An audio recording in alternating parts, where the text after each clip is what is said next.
Hello and welcome to another episode of Unbox with Joe, where we talk stories on the cuff on topics we don't run away from. This is a podcast where we share real stories from real people. Whether you're tuning in from home, on your commute to work, or you got us playing while you're grinding out work, I'm so glad you're here. Today's guest is someone very close to my heart. She's like a little sister to me. Someone I've watched grow and blossom over the years. I met her back in Hawaii, and from the moment we connected, there was just this warmth and quiet strength about her that stuck with me. Gretelle De Leon was born in Makati, raised in Dasmariñas, and moved to Hawaii at the age of 15. Since then, she's been building her life one job, one step, one cup of coffee at a time.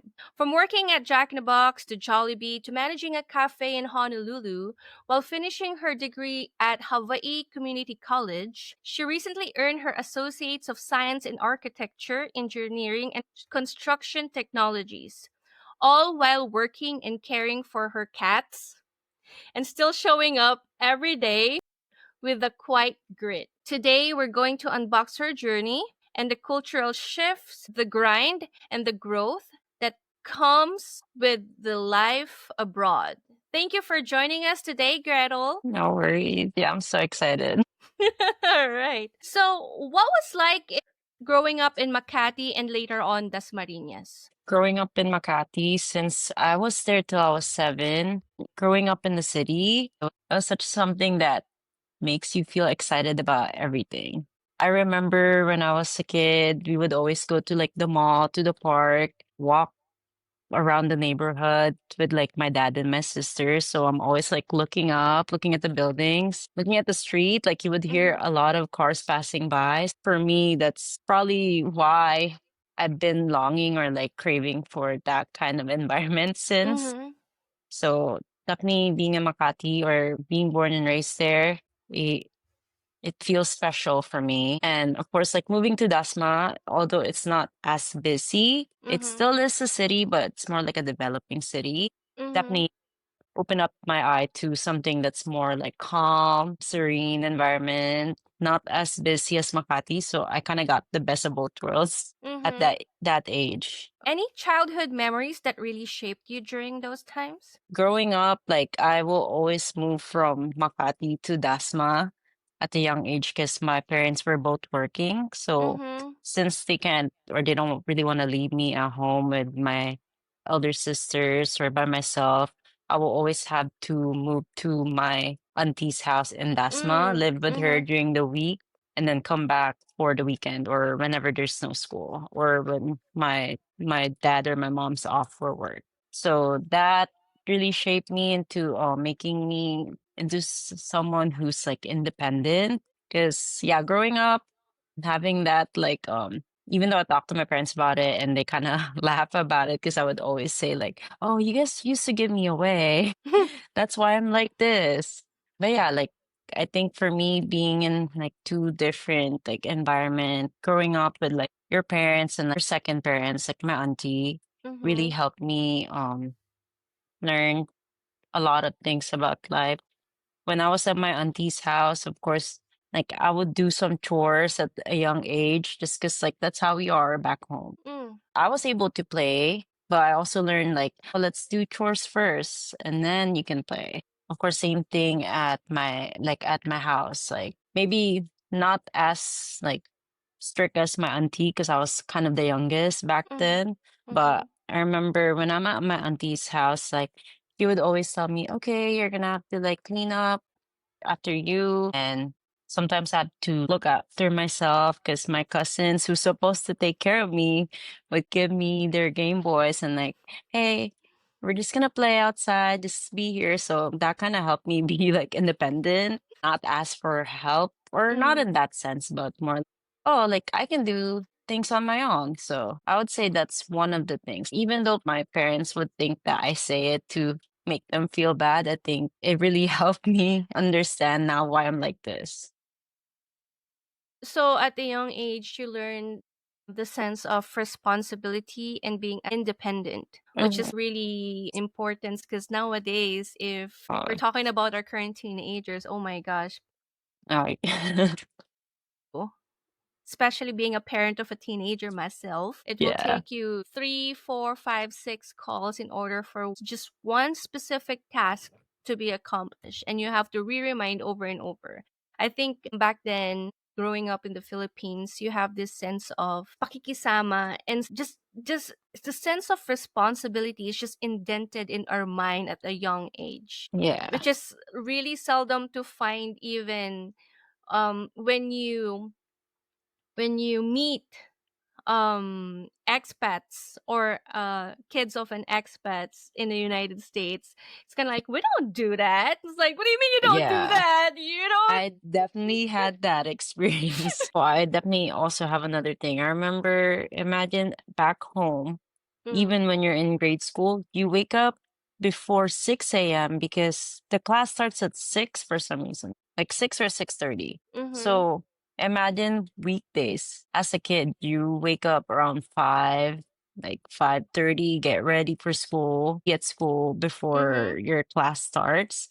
And we spend so many hours just being in a room and then go Mhm. home. And then Yes. during the weekend, my parents would wake us up to do chores. Mhm. And then that's the same thing, like, okay, this is like when we moved to Dasma, because I kind of got a little older. So I remember our parents would wake us up between like maybe 6:30, 7 a.m. to do chores, help them with chores. And then of course at the like during afternoon or noon, like your parents will be like, okay, go take your nap.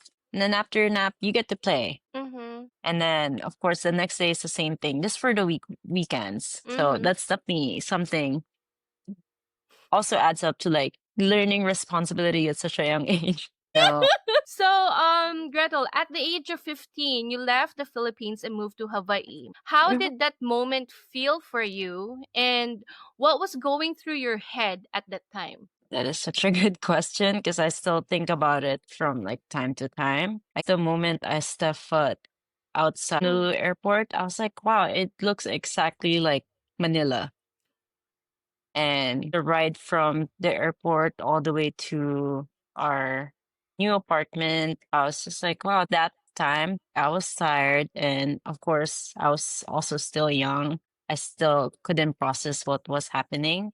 I just knew that, oh, we're traveling right now. We took the plane from the Philippines all the way to Hawaii. After that, that night, it hit me as I left my friends at home, our home country, left my second family. I don't really know how to feel. I couldn't sleep for sure. I was thinking about what I left back home. And of course, since we just moved here, I couldn't really think about school, or I guess we're just thinking about, okay, what are we gonna do for the next day even, just for the Mhm. next day, because we're new. Like my parents didn't have any job. I was still figuring out school. So that alone put me in a, maybe at the time I just didn't know it, but I was I felt depressed because it felt like I felt sad, empty, confused, upset at the same time. And I couldn't really tell my parents that because even I was like, oh, I don't really know how I'm feeling. It's definitely such a big change for a 15-year-old. You're just like, oh, you got to start your life again. You got to make friends. And Again. then, yeah, again, you got to start over with school because when I was back home, I was 15. So that makes me like a senior year in high school. So moving here, when we were figuring out my school, they put me into sophomore year, which put me back 2 years, like 2 years of school again. Mhm. It was almost, I think they almost put me in freshman because of my age. Oh. But my mom, she was like, they told us he's going to be a sophomore. So she's going to start as a sophomore. So yeah, basically when we moved here, I was just like confused the whole time because, of course, like language too. Mm. Even though we learn English back home, we don't really speak it, but we know, we understand. It was still hard Yeah. to like communicate. That's definitely the experience I've had, and I still remember it to this day.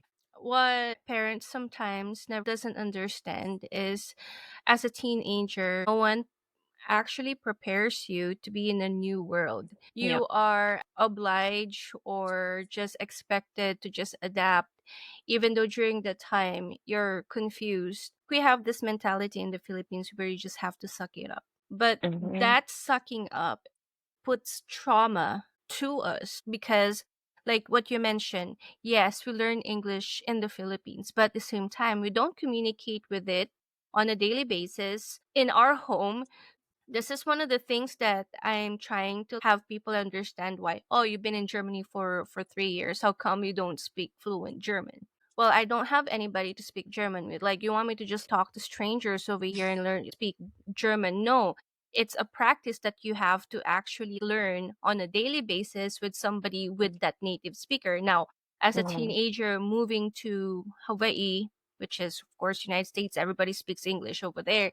It's a major adjustment because there's also words in our learning experience in the Philippines that you can't actually comprehend once you Hmm. actually step your foot and start talking to the speakers where you're from. There's slang that you're so hard. It's so hard to understand. Like, what? The pigeon, especially in Hawaii, the pigeon's like, is this the right pronunciation for this, or is this the right phrase for this? I remember moving to Maui, living in Seattle Hmm. for almost 16 years, and then moving to Maui. I was like, why is their English different here? You know, you just have to Like, keep why is it adapting. broken? Yeah.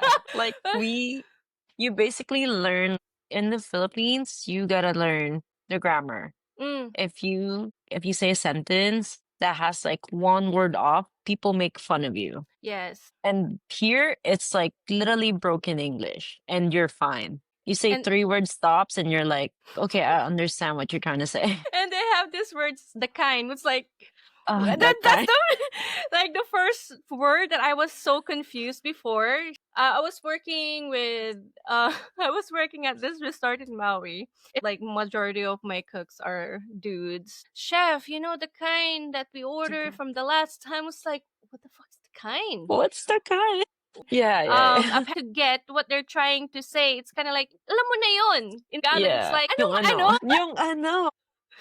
Ano nga, 'di ba? How was the adjustment process when you first arrived? Did you face any struggles, language barriers, or cultural shock? We'll start with cultural shock. Mm. Because when we moved here, it was fine. Like I remember we do have a few Filipino neighbors that we were able to talk to in Tagalog, so we were Mhm. fine.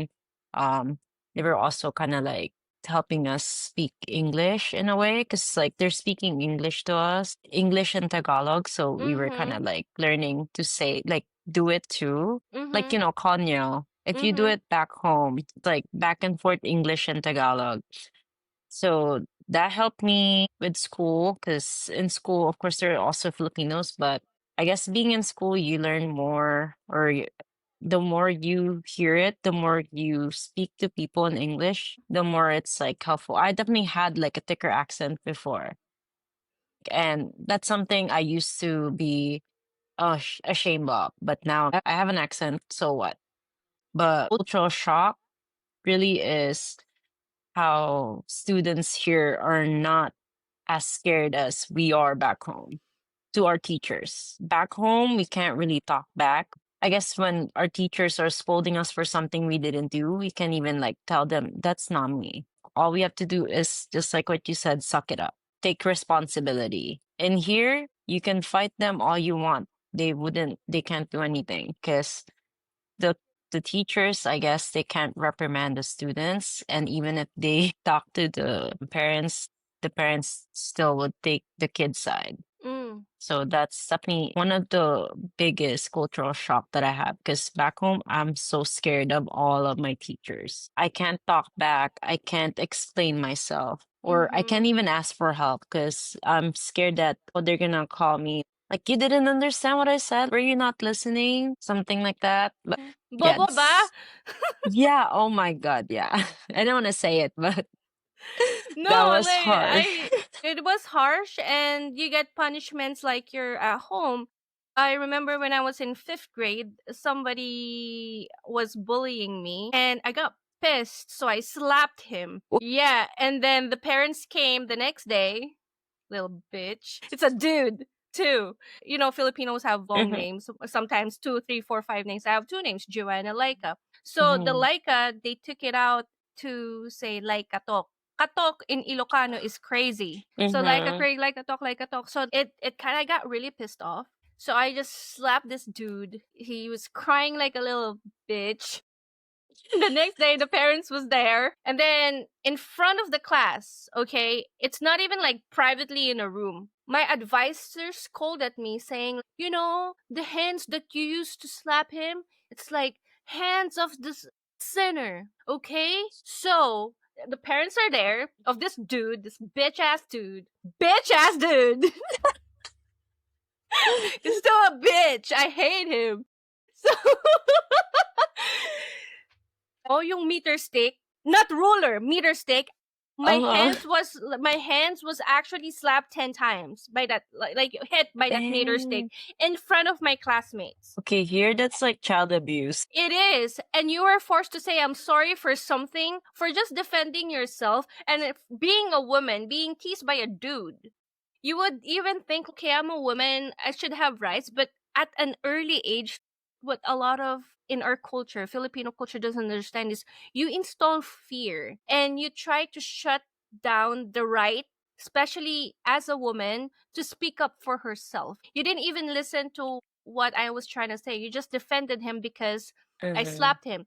Didn't you want to ask why I slapped him for? But I didn't regret it, little bitch. Yeah, they definitely tell you like, "Oh, that's not very ladylike." What is ladylike anyway? Well, that's not really what Yeah. are we trying to promote being machismo, or we're just gonna promote this masculinity or this machismo character where we just have to bow down to men? It shouldn't even be Mhm. like that. We shouldn't even teach our kids, especially being an educator. You shouldn't even teach your students that you don't have the right to speak up or defend yourself with that kind of situation. Yeah, that's a crazy experience for Mhm. 5th grade. I know that Hawaii has a diverse population, but did you ever experience any form of discrimination or moment of being othered, either subtle or direct? I'm gonna be really honest with you.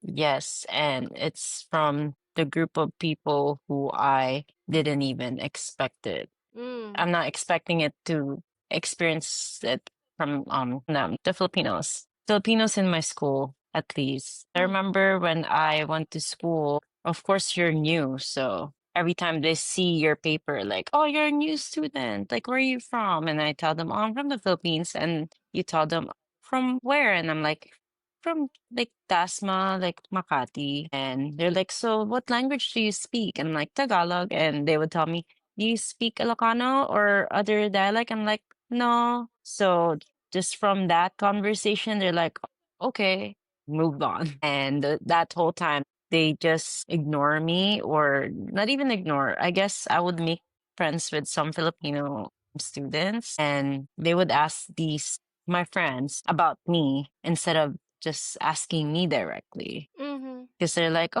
how is Gretel? How is she as a friend? Just asking about me. And from just that interaction, like, why do Filipinos at my school don't like me? Just because either like don't speak the dialect, look different. Because every time that I tell them, oh, I'm Filipino, and they're like, you don't look Filipino because of my skin. Back home, it's been a problem having either like a dark complexion or you're too fair to be a Filipino. And moving here, I thought my mom was even telling me, okay, since we're moving to the US, you gotta be nice because Filipinos are nice in the US. And then moving here, and I'm like, oh wow, my mom's telling me they're nice, but they're straight up discriminating their own kind just Mm-hmm. because they don't speak the language that they speak, or they don't look like them, or you're not from any of their hometown. So my high school experience was, I'd say 50-50, like 50% good and 50% awful. Just imagine you move from the Philippines to Hawaii and you learn that it's mostly Filipino. So you'll think that, oh, since they're most like the population is mostly Filipino, or at least there's a lot of Filipino, I can finally make friends. I can Mhm. easily make friends. But being in school with a lot of Filipinos, it didn't feel that way. And yeah, instead of me being able to talk to them, I remember eating or spending lunch at like in a restroom, like restroom stalls, just because they're not bullying me. But of course, I feel left out and I feel like no one likes me because of how I look. Mhm. And yeah, I would say that's the only discrimination that I got ever since. You just don't look like Filipino. Yeah, that's very sad. We call that internal racism or internal Mm-hmm. discrimination because it's within our community. It's sad because instead of lifting you up, instead of welcoming you, they want to be better than you. And that's one of the toxic Filipino traits that needs to be addressed and needs to be looked The into with crab a microscope. mentality. Yes, the crab Yeah. mentality. And I couldn't agree with you more about the feeling that you felt because I just want to let you know you're not alone with that kind of experience. I think I'm not quite sure, but you probably know about me is I'm not really good with the Filipino community.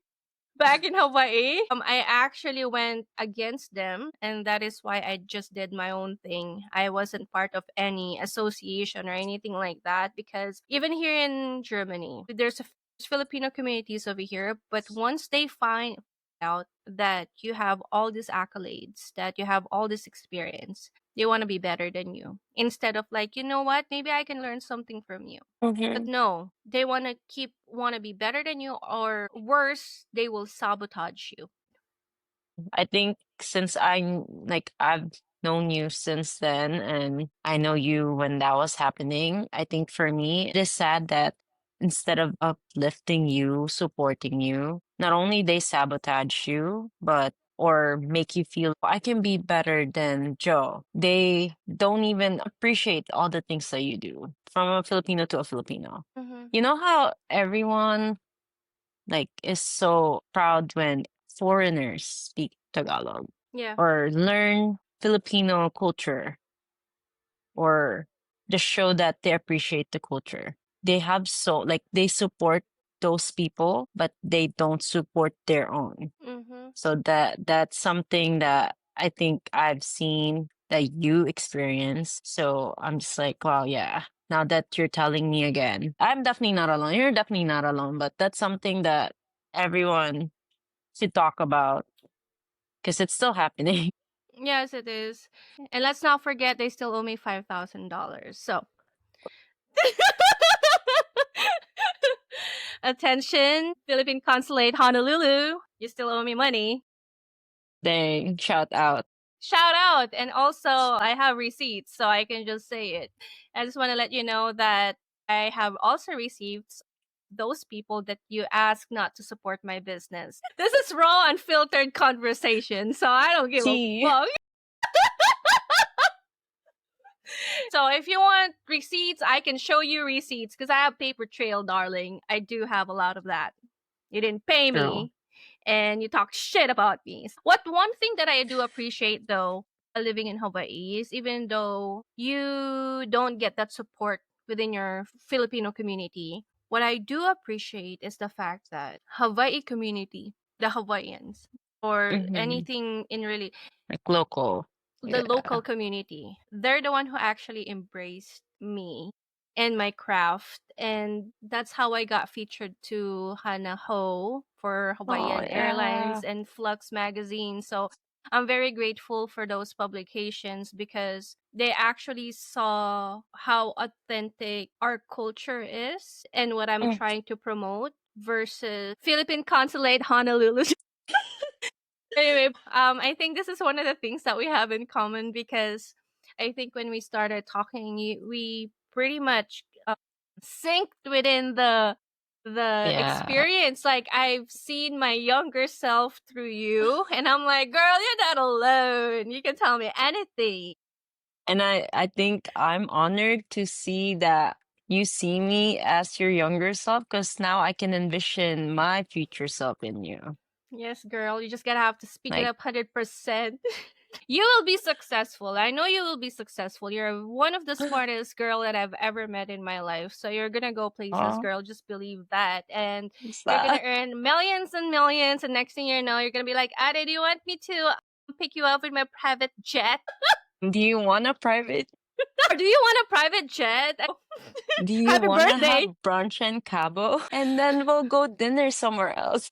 Yeah, we'll go to Maldives for just for happy hour. Something Yeah, like and that. then we'll go somewhere else after that. Hop in. Yes, but you're one of the person that I actually met in Hawaii that I've seen so much potential. Not Oh. because I'm saying this just because you're a friend of mine, but also knowing that you've been working at a young age. So, speaking of that, you've worked since high school. From Jack Yeah. in the Box to Jollibee to Honolulu Coffee and now managing a cafe at Powai in Chinatown, which I super miss and love. What has your journey in the food and coffee industry taught you? Since I started when I was in high school, of course, again, like responsibility, because I was going to school, and then after school, since I started when I was 16, they kind of give you that card that says like um you're still student or you're still young, so you can only work this much hours. And just by working at Jack in a Box, and I've only worked there for a couple of months just because that was like my first job. One of my friend actually just told me, "Hey, you want to come work with me?" And I'm like, "Oh, sure, why not?" 16, you're like, "Oh, I'm all grown now." So I was like, "Oh, I'm like an adult now. Like I can earn my money, this and that." So I think just from that age, I was learning how to manage my time, doing my responsibilities at school, work, and of course, home chores and stuff. So just figuring out how to do everything. And as I move forward to like the coffee shops, because fast food is stressful, but it's fast food. That's something that you just do. But with coffee shops, especially when I was working at Honolulu Coffee, I learned so much, not just personal, but also professional growth. So when I was learning how to make coffee, do a better customer service, learn more about not just coffee, tea, but like the history of coffee of that company. I was also learning how to be, because I started as a regular team member and then I became a team lead after a couple of years being there. And then they promoted me as one of the lead barista. So I guess that alone helped me learn not just time management but leadership skills. And of course, being at maybe I was like still 18, 19, I was still figuring out how I am as a person. Can I actually be a leader? Can I actually lead these people? Can I actually train, teach people, especially the ones that don't know anything about coffee? Can I share them my passion for coffee? And learning how to manage my time, finishing up everything, all of my responsibilities in one day a week, still going to school and going to work at the same time. Because back then, my mom was like, "Oh, you can't just be working. You got to focus in school." But when I graduated high school, I was like, you know what? I'm just going to work for now because school is not cheap. Mm-hmm. And I think everyone went through this where you're like unsure of what you're gonna do. So for me, like work helped me figure out like what I wanted to do because you get to meet new people, not just with your coworkers, but of course like Mm-hmm. customers. They were able to share their experiences and like what they do for work or what they learn while traveling and stuff. So things like that. I guess main thing that I learned from working in service is just definitely the managed leadership and just learning how to work with other people. Because I forgot to mention this, but when I first started working, I was so shy. If someone tries to give me a hard time at work, like customer or coworkers, I just always suck up. I'm sorry. I feel so small. But now, especially I work at Hawaii, which we have really good community and I made a lot of friends. and connections, I feel like, oh, this place made me feel welcome, valued, and knowing all these people and being able to learn so much from them, I feel so honored. So I would say those are the things that I've learned. That is very nice to hear. You feel empowered, girl. Yeah. So just being from a shy girl to empowered, now I learn how to value myself. I think that's one of the biggest thing that I learned. And I'm happy that I did learn that because if I don't value myself till now, I'm probably wouldn't even see all these good things I've done. Mm, Because I'm like, that's oh, I think I'm just doing this because I have to do it. Instead of I got to do these things because I'm this way, I'm this person, and I'm surrounded with these great people with me. you now learn how to appreciate the little things in life and actually Mm-hmm. look at the bigger picture. You know what? I'm not gonna look at this as a struggle, but it's actually it's a step forward from what and Stepping how I stone, used to yeah. be for before. You know, you can see your growth and what you mentioned. You used to be shy, you used to suck it up, but now that you're in an environment where you can actually like engage more with people and observe and actually have a day, that truly is something else. Yeah.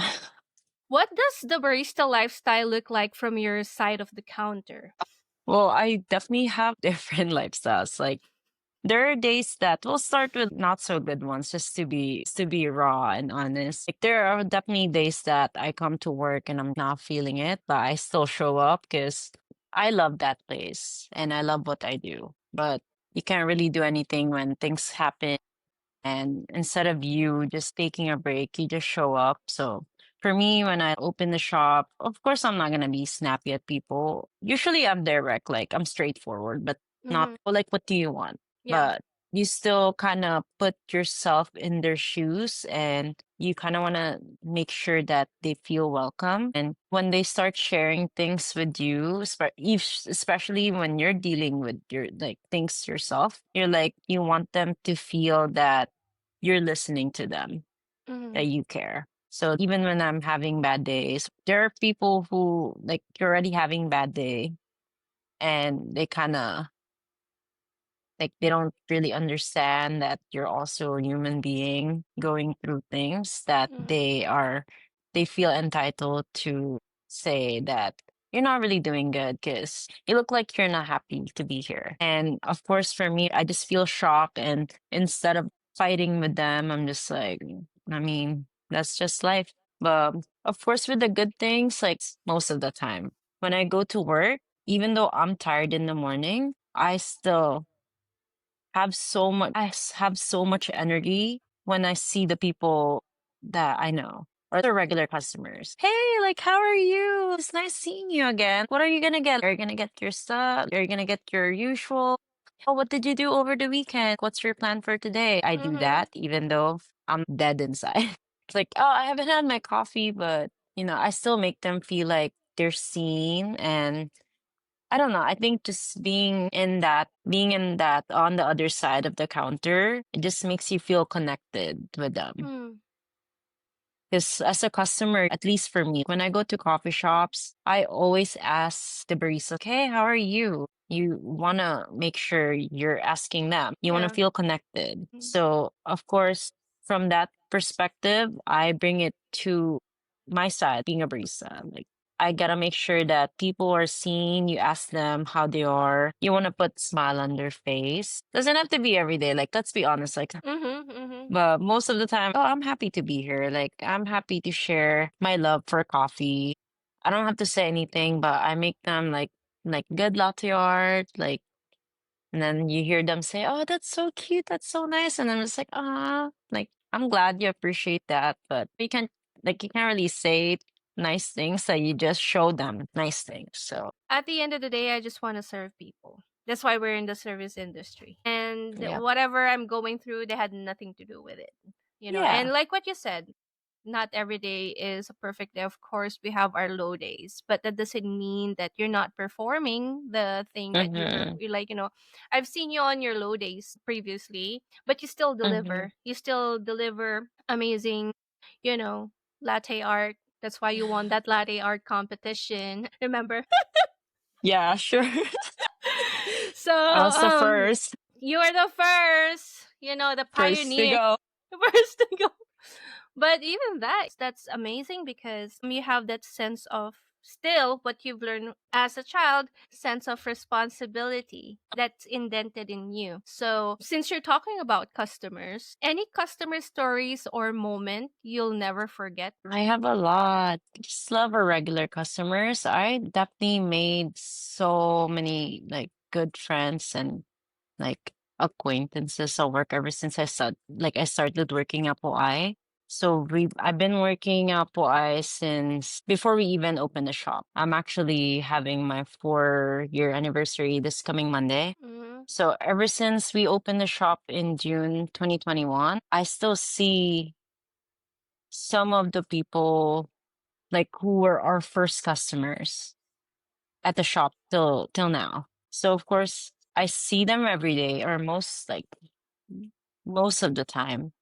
I've had so many good interactions. It's so much I can't even pinpoint which one to start with. But I think there's one customer, he was trying to reach out to my bosses for so long. But of Mm. course, like my bosses, they just have a lot of things going on, so they can't really like respond to a lot of their emails. Mm-hmm. So he was telling me, oh, like, I will always ask him, like, hey, did you reach out? Because he was planning to have an event at POI Mm. for I think for his organization. His name is Jonah. He's really good at making lace. He even made one for me when I graduated. So I was telling, oh, you should do this. Every single time I see him, you should do this here. We should have an event here. And Mm-hmm. then the time came that he's like, oh, I'm looking at having my event here at POI because this is a really good place and it's special. So I was like, yeah, like you should do it. Like reach out to my bosses and they would love to have you because even they said that, oh yeah, Bona should have an event there. So I guess for the past few days, I would just always ask them, "Oh, hey, did they reach out to you? Did they get back to you?" And he was like, "No, but it's okay. I think they're just really busy." And I'm like, "Don't worry, I got you. I'll let them know. Just message them again." So I was just helping him in a sense, just like go for it. I will tell them that you reached out. I'll tell them to reply back to you, and then I guess the last time I saw him, he was like, hey, girly, like, thank you so much for helping me. My bosses got back to him and they Mm-hmm. were able to set up the date, basically so they were able to like figure out the dates, like how the event's gonna go and this and that. So he was like just very thankful. He was like, thank you so much for helping me. Like, I wouldn't know like what to do if you didn't help me. But I'm like, no, like, I'm not helping you. You're helping me. I don't know. For me, that kind of like I guess connection with customers, just like Mm-hmm. being able to be there for them to support them, it means so much to me. And I'm not saying this just because they're my good friends or they're a good customer, but I think that's what I've always been wanting to do or Mm. wanted to do. Wow, that's Before beautiful. like when I first started that POI, I was just like shy. I know that there was a community already and we were new. So I'm gonna be respectful because I was working in Waikiki before. We definitely don't have that. But moving to Chinatown, I'm just like you feel the sense of like community Mm. everywhere you go. Everyone helps you. So for me, Mm. that's such like a powerful feeling. Since this is the energy they gave me, this is the energy I'm going to give out to people. Doesn't matter where they're coming from or where they're from. As long as they're respectful and, as long as they're not taking advantage of us, I'm going to do that for them too. So I would say that's probably the most recent interaction with a customer that I've had that kind of make me feel good about what I do. That is really beautiful. And just to piggyback with what you mentioned about the sense of community, I mean, where my kitchen or my shop was is only like a block away from you guys, right? Hmm.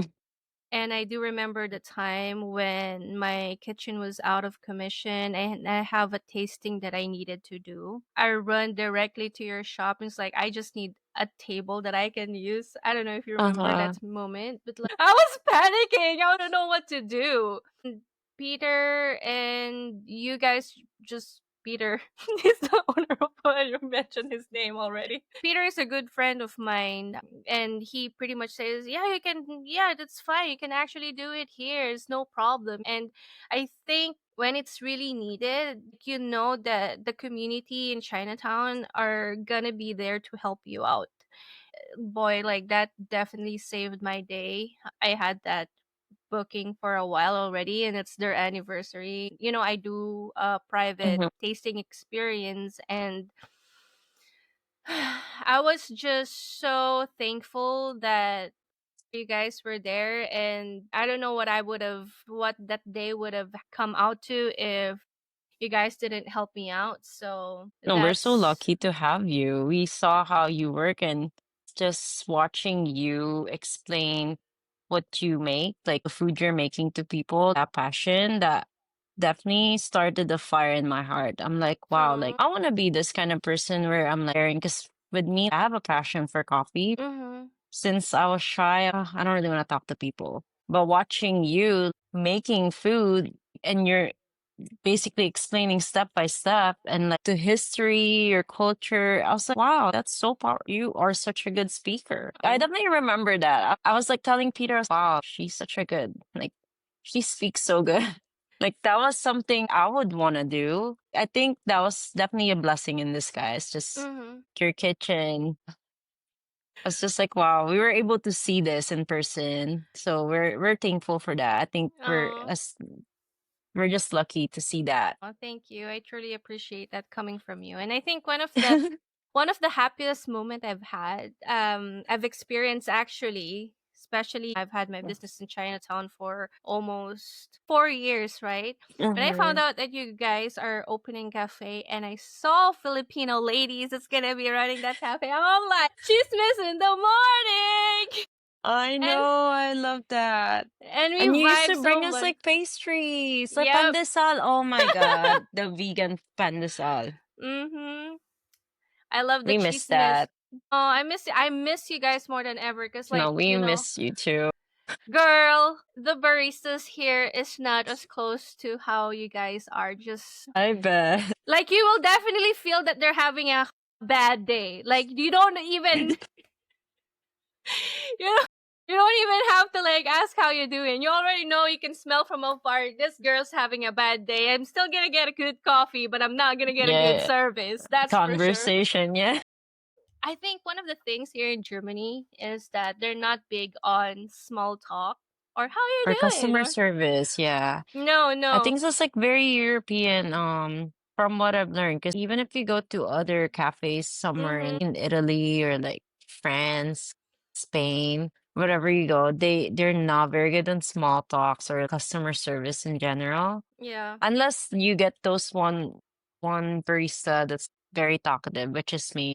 No, you're always like a sunshine in my cloudy day every time I actually get my fix over there and of course we do have lunch together sometimes. Oh, I miss that. We go to that turo at the Wanna Mauna Kea, yeah. And we're just gonna, oh, what did you get for lunch today? Yeah, that's one of the things that I really miss about Hawaii is you guys, our little community over there. And I wish they can adapt that here because you feel like Elsa is around here, girl, because it's so cold. The cold it's too doesn't bother cold. them anyway. Dang. But Girl, I don't know if I'm gonna survive there. well, I try to be just a hermit over here, just minding my own business because even when you actually have small talks with other people over here, they don't like it. I was Dang. like, why waste my time? That's why when I actually had my vacation in the US and visit my sister, hi, welcome to Starbucks. How can I help you today? I was like, oh my gosh, I'm back. I'm back. I'm back in the service industry where welcoming is like A it's big kind of like thing. a hug, yeah. But anyway, Congratulations on earning your, Associate of Science in AEC from Hawaii Community College. What made you choose this path? It started 3 years ago because I graduated last year.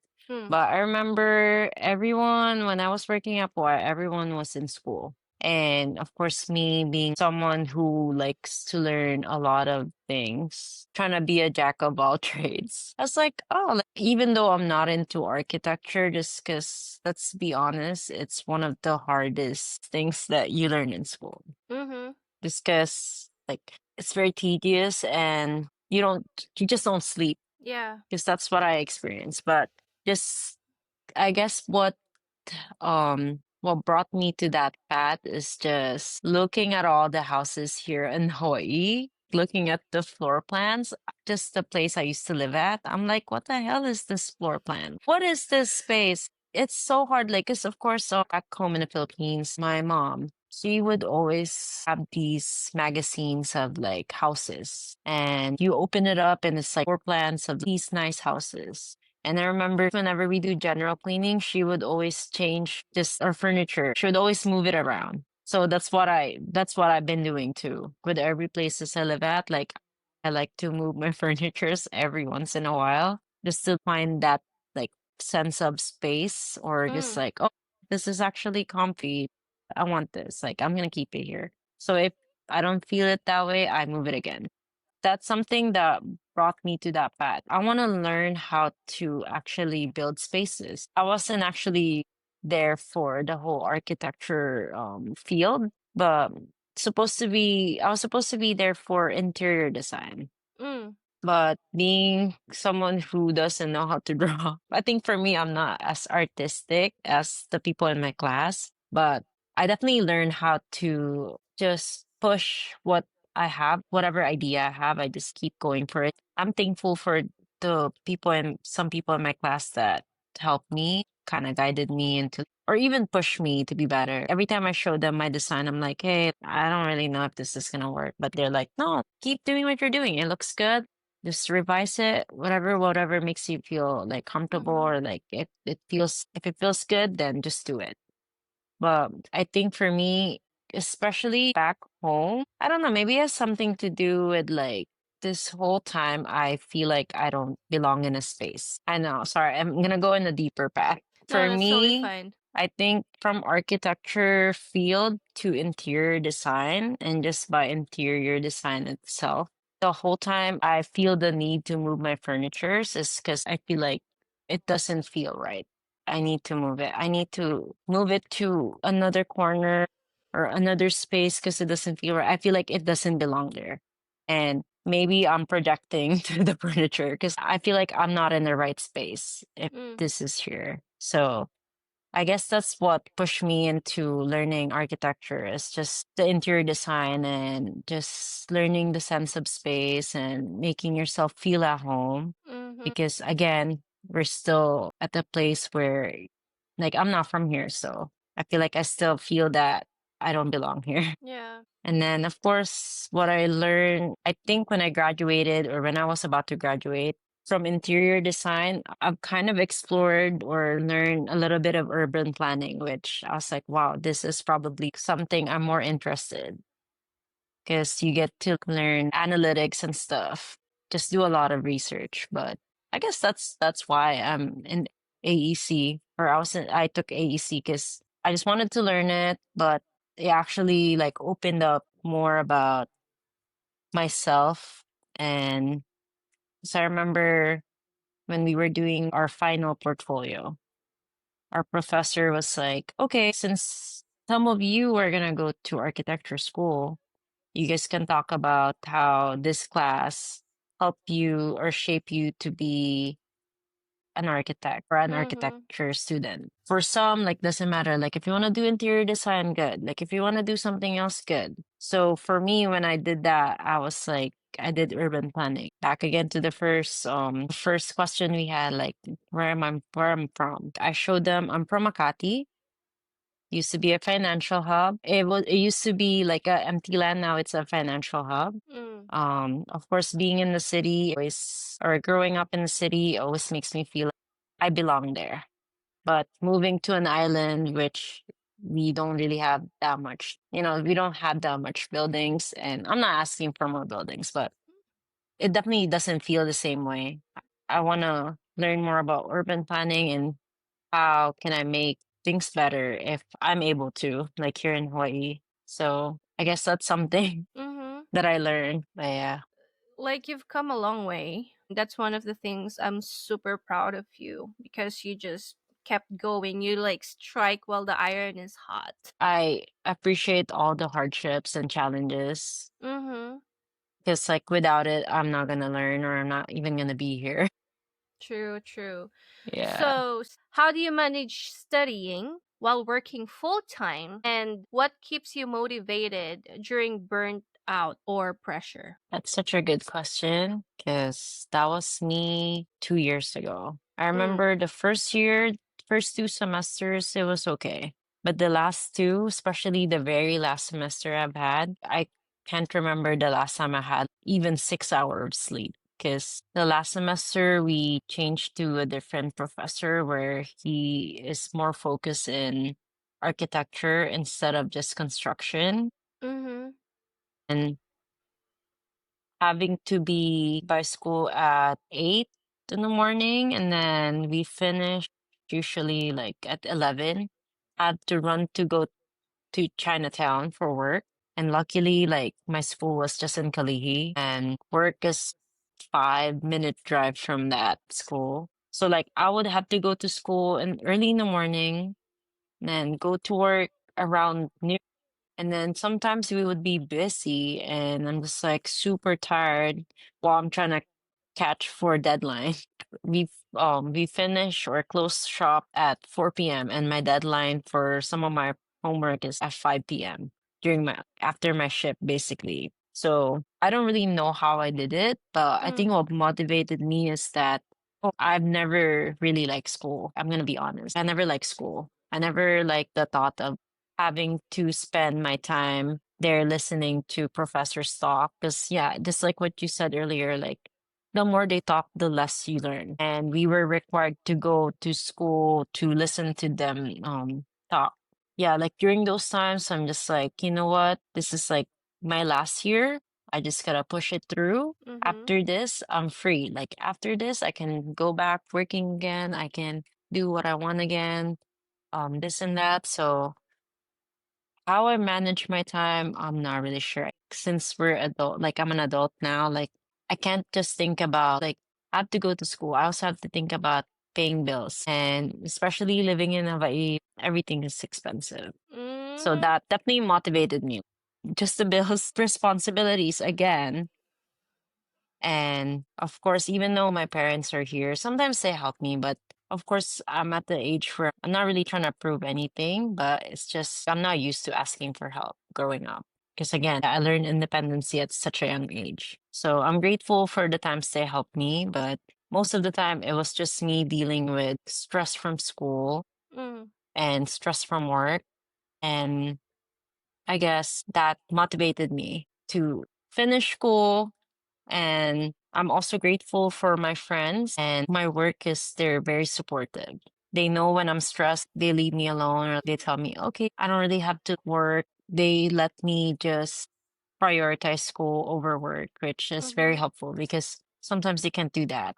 That's definitely one of the advantages working for a local business. Yeah. They just support you. So yeah, Mm-hmm. I think that's definitely helpful. Yeah, and it's like you actually create made a point. It helps a lot when you actually also work for a local business because in corporate they just see numbers. I mean, working for POI, at least they have a sense of heart where it's not you guys are not robots. You actually are a Mhm. human being that's still building or creating a better future for your guys' self. Yeah. So, with that context, do you have any advice to other young people out there juggling both school and work? I should have said this to myself too is that don't push yourself too hard Mm, because if you feel the need to take a break, please do. When I was trying to juggle school and work, and I'm trying to prioritize both instead of my mental health and physical health, that put me in a really bad place. I was struggling. I was sick most of the time, and Mhm. with mental health, it's not good that you're prioritizing school or work more than your own mental health. You can't really do anything, or you're not gonna do it right if you're just gonna ignore your own health. Mhm. So for me, you can work as hard as you can, but never ever forget to take care of yourself. I learned it the hard way. Yeah. And what are you gonna do with all this success if your body is just giving up on you? Yeah, you cannot jeopardize your mental and physical health just because you just want to Hmm. get stuff done. And you were talking about Filipino culture, sucking it up. We're used to just sucking it up. But Hmm.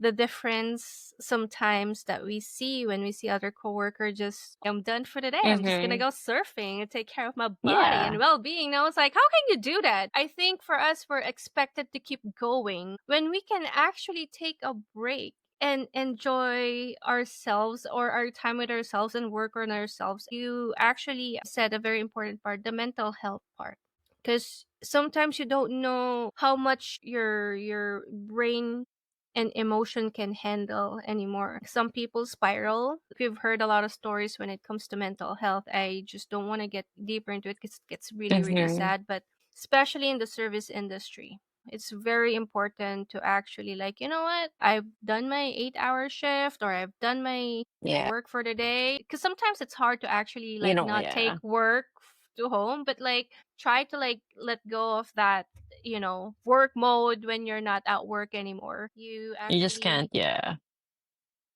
said a very good point over there is to take care of your physical and mental health. That's number one. Speaking of taking care of your mental health, tell us about your fur babies and Oh, their names and how did they help you keep grounded? so I do have two. Their Mm-hmm. names are Calypso and Echo. Calypso Mm-hmm. is like my first cat ever.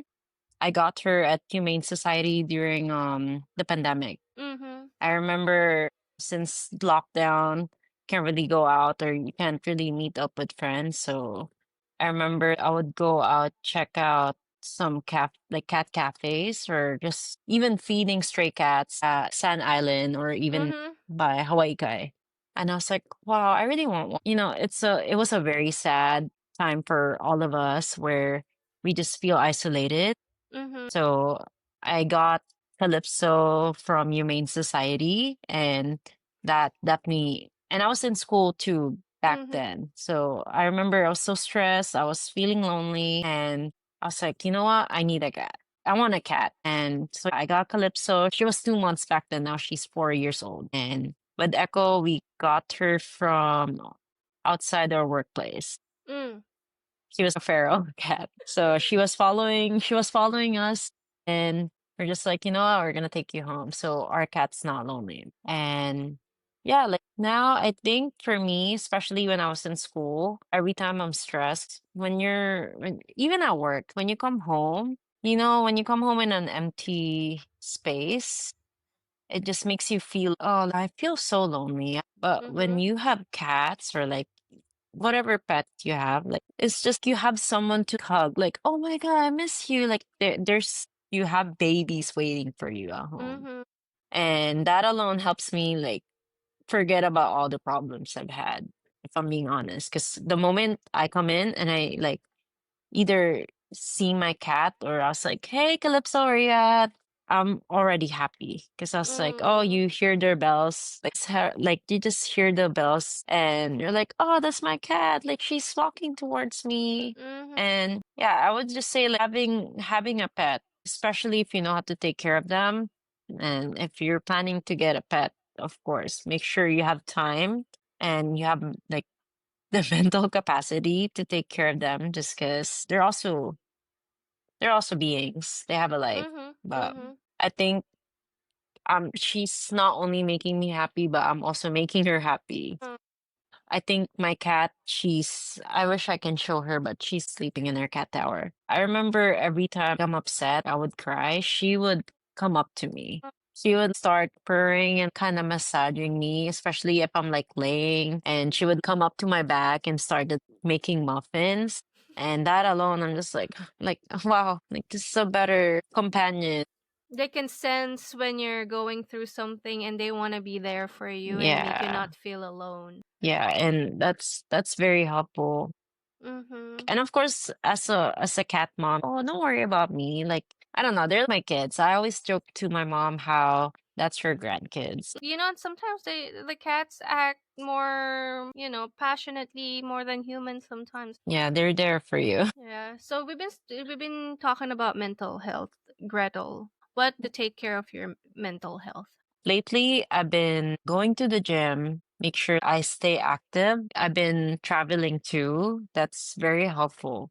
I've always been the type of person that doesn't want to travel just because back then my parents wouldn't let me travel. So I'd never really had that like cravings for it. But lately, I've been traveling that really helped me just Mm-hmm. reflect on everything, just like what I've went through, what I'm going through and everything that's happening in my life. I also journal. That's a very big thing that I learned this year is instead of keeping it to myself, I gotta let it all out, write it all out. I don't really always have to talk to people, but writing on a journal helps for me because now I can actually help myself process what I'm feeling. Because Mm-hmm. sometimes, oh, I'm sad, but why are you sad? Oh, because this thing happened, but sometimes for me, I feel bad, or again, like sucking up. I feel bad for being sad. So like, why am I sad? I Mm-hmm. invalidate my own feelings. But yeah, journal and being active. You don't really have to go to the gym. Sometimes you just walk, or sometimes I go out with my friends, have a picnic, or even just talking to them. Doesn't have to be about problems, but just life in general. Mm-hmm. For me, that's very helpful, and that's something I want to keep doing. That's really beautiful. And of course, listening to my fellow Gemini Jedi Kendrick Lamar also helps, right? Yes. Yes. How I does it just feel went to his seeing concert. him? Yeah, how does I'm so Oh my jealous of God. you. I just wow, You it's know like what? oh my gosh. Okay, now that we're talking about he is going to Europe. Well, he is, and I'm actually looking for tickets in Cologne and Frankfurt, and they're mostly like resale tickets because they sold out already. It's quick, but yeah, I hope you go. But honestly, I'm not gonna lie to you. It was my first time in Seattle, and I've Mm. always known that it's gonna rain, but I didn't know that day it was pouring hard the whole time we were there. But I think that really add up to the experience. It was a very impeccable experience. I'm just in awe. Like even when I'm watching videos, I forgot about all my problems. Mm-hmm. I remember I was so stressed that day because we flew from San Francisco to Seattle the same day of the concert. So Mm. we were busy the whole time. And then when I got to see him, I'm like, damn, like everything was just gone. Yep. And Good for you. yeah, stress free. Like, you know what? I'm gonna get lost later because my phone's about to die. Whatever. Like, I saw him, but it Yeah, was that's such really a fun. good experience. I think music too. Mm-hmm. Music helps a lot. I'm so jealous of you, not only because you saw him, okay, you were actually in Seattle, which was my home for 16 years. I And know you just mentioned, and I was like, wow, I forgot about that. yeah, of course, it always you're not gonna experience Seattle if it didn't rain when you're there because it rains in Seattle. They said it's 365 days in a Yeah. year, but it's not really 365, but it rains. That's why Seattle is very known for their coffees because that's the most Mm-hmm. comforting thing you can get on a rainy day or like it's like clam chowder. We're very known for that too as well. If you could go back and speak to your 5-year-old self, what would you say to her? Oh, that's hard. 5-year-old self. I think that was the time I was like going back and forth from my parents' house to my auntie's house. It's kind of hard. I don't really know the exact words to say, but I will definitely reassure myself that everything happens for a reason. Because back then, what was happening as a 5 years old, I definitely did not understand like why I had to live with another family. Mm. Because even now, I still talk about it with my family. And even though I joke about it, it's like a childhood trauma for me. But a blessing in disguise because I got to have two families. But it's just reassuring that she'll be fine and she's not alone. And everything happens for a reason, that whatever her parents are doing is not just for them, but also for her. And she shouldn't have to worry too much about whether he's being neglected. Because that's what I felt when I was 5. I felt like I was neglected. I was just all alone, or I felt like my parents didn't like me just because I was, oh, why are they giving me away? Did I know they did it because they care too much about me? They didn't want to leave me alone, like Mm-hmm. at home. They didn't want anything bad to happen to me. So, I mean, for a 5 years old, it's kind of like hard to say that, everything happens for a reason. But I think what I would say is that your parents love you. They care about you as much as they care about your siblings, and that everything is going to be fine. And you need to tell her too that in 2025 you will be in Seattle watching Kendrick Lamar live with SZA. Exactly. In 2025, like, you love rap. You really can relate about rap, especially with Kendrick's Yeah. rap. So also, Gretel, your feelings are valid during that time. It's not really a confusion or anything. And this is one of the things that I actually learned throughout my therapy and throughout my healing as well as during that time that I was growing up. I totally can relate to you because we have to move one place to another. And I came from a broken family. My mother is not always there because she has to work, so I was left with my grandma. So you have that sense of like, Mhm. don't they love me? Why you're so confused? And the thing is, all that feelings that you've had during that time, it's valid because you're just trying to look for a sense of security and sense of Mhm. wholeness of like, I want to be with my mom, I want to be with my dad. I just want us to have a whole family and a normal family like my friends, like my Mhm. classmates. So one of the things that I actually learned is we have to also grieve the part that we'd never gotten growing up. It's painful, it's hurtful. It's not discrediting our parents at the same time. But the thing is, we also have to honor what we felt, the trauma that we felt, and to assure our younger self that I hear you. Your feelings are valid. I'm not going to make any excuse for it. I just want you to know that I hear you now and that will always be a part of you, because I can totally relate to what you said transferring from one house to another, though you can see the positive side of it because you've gained another family and your parents did it out of care because they don't want you to be left behind. But also during that time, you didn't understand. You're only 5. Mhm. No one fully actually embraced you and made you understood that this is what we're going to be doing. So, to your 5-year-old self, also, I have a message that you are heard, and in the future, you're actually going to be somebody else, somebody actually that you're going to be super proud of. I'm pretty sure your younger self right now, Gretel, is clapping at you, applauding you. It's like, oh my gosh, Gretel, you did it, girl. You're doing it. You're doing You it. made it. I'm so proud of you. You're actually talking to people. You're not shy anymore. You're actually showing your emotions. You're actually expressing yourself. And I couldn't believe you actually finished this course in college and you're taking one more. Anyway, Definitely. moving forward, if there's a mirror in front of you right now, what would you want to tell your current self? Not everyone will understand what you're going through. Doesn't like it doesn't matter who you talk or who you tell it to. So for me, I'm not saying that you're only gonna have yourself, but just know that be nice to yourself. Like Gretel, be kind to yourself. Don't keep everything to yourself. Trust the people who are there for you. You're not alone anymore. Mm-hmm. I hope that you never feel that anymore. I have such a supportive friends, great friends. I'm very like thankful for that. I've been battling with like feeling lonely for how many years? Ever since I was a kid. Just always felt I have no one. But now, current self, I'm starting to love my own companion, love myself. I don't go to other people anymore to find happiness. I get to be happy on my own. I'm happy on my own. again, everything's gonna be fine, and just go with the flow. You don't always have to worry about what's gonna happen, and just be in the moment.